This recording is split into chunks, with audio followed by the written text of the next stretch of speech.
Fórum Análisis.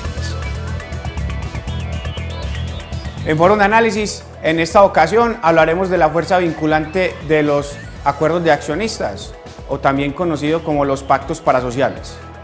Miremos qué indicó la Superintendencia de Sociedades al respecto, con ocasión de una consulta que se le realizó frente a qué diferencia hay en los acuerdos de que trata la Ley 1258 y la Ley 222 de 1995. Miremos entonces lo siguiente. Preguntémonos, ¿sobre qué temas puede versar los acuerdos entre accionistas en las sociedades por acciones simplificadas? Los acuerdos de accionistas en las sociedades de tipo de las SAS podrán versar sobre cualquier asunto lícito y su utilidad estriba en poder conformar alianzas que funcionen paralelamente a los estatutos sin contrariarlos. Recordemos que la legislación colombiana era un poquito celosa frente a estos acuerdos de accionistas, pues con la vigencia del Código de Comercio, en su artículo 118, se restringía los acuerdos que eventualmente podrían contrariar o que accionistas celebraran por fuera de los estatutos. Pues con la Ley 222 se da un primer paso frente a la regulación de los acuerdos de accionistas, pero aquí digamos que se restringe frente a unos asuntos, y esos asuntos son básicamente en la elección o la representación que se puede ejercer durante algunas asambleas por parte de algunos accionistas. Además que para la conformación de esos acuerdos, según la Ley 222, tenía unas características de carácter subjetivo y objetivo. Subjetivo en la medida en que estos deberían ser firmados solamente por accionistas y no podrían participar allí administradores. Y objetivo pues limitaba en que esos acuerdos solamente podrían celebrarse para estos dos asuntos que ya indicamos, o para las votaciones o para la representación de las acciones en las asambleas. Pues bien, con la Ley 1258 se introduce una novedad en la regulación de los acuerdos de accionistas, y allí entonces lo más novedoso es que no se introduce ninguna restricción frente a lo que se puede pactar. Y diríamos entonces que conforme a la Ley 1258, allí los accionistas podrían establecer cualquier acuerdo que verse sobre cualquier objeto lícito. Pero además, podríamos decir que este podría celebrarse entre accionistas y también podrían concurrir allí administradores, pues esta restricción, a contrario de lo que estableció la Ley 222, no se estableció. Miremos adicional a esto qué más indicó la Superintendencia frente a los acuerdos de accionistas. ¿Qué sucede en caso de que el acuerdo contraríe los estatutos, pero es decidido por todos los socios? Si un acuerdo llegara a celebrarse por todos los accionistas, pues lo viable resultaría en este evento que traduzca en una modificación a los estatutos de la compañía, como quiera que al suscribirse en esas circunstancias se convierte en una norma a la que todos ellos deben someterse. En la consulta se plantea la opción en que todos los accionistas suscriban el acuerdo. Pues aquí compartimos esta opinión de la Superintendencia en el sentido en que si son todos los accionistas los que están de acuerdo, pues lo recomendable es realizar una reforma de estatutos en donde se establezca lo que allí se quiere establecer.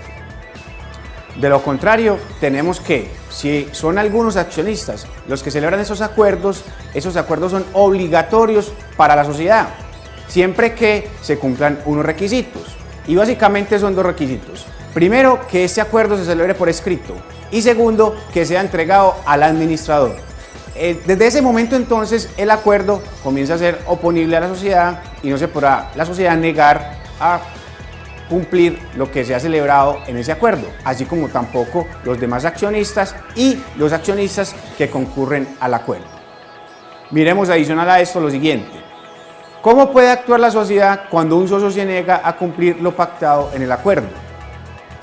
El artículo 24 de la Ley 1258 en su parágrafo segundo establece: en las condiciones previstas en el acuerdo, los accionistas podrán promover ante la Superintendencia de Sociedades, mediante el trámite de proceso verbal sumario, la ejecución específica de obligaciones pactadas en los acuerdos. Tenemos entonces que cuando sea un accionista o incluso la sociedad se niegue a respetar los acuerdos que han pactado algunos accionistas, entonces es posible acudir ante la Superintendencia en ejercicio de función jurisdiccional para que haga cumplir esos acuerdos. Recordemos que recién instalada la Superintendencia de Sociedades en ejercicio de sus funciones jurisdiccionales a través de la delegatura mercantil, uno de los principales asuntos que conoció fue sobre un acuerdo de accionistas y allí entonces se decantó muy bien cuál sería la obligatoriedad de estos frente a la sociedad. Estos los podrán encontrar en nuestra biblioteca, para ello también los invitamos a que nos visiten. Pero finalmente preguntémonos lo siguiente: ¿cuál fue la conclusión de la Superintendencia de Sociedades? Y aquí entonces se dijo: como los acuerdos de accionistas deben consistir en un asunto lícito y a su vez que los estatutos sociales tampoco puedan contrariar la ley, siempre que los primeros no estén en contravía de una norma de derecho imperativo, es factible convenir que tales acuerdos se traduzcan en un pacto estatutario cuando quiera que esos suscritos por todos los accionistas de la compañía.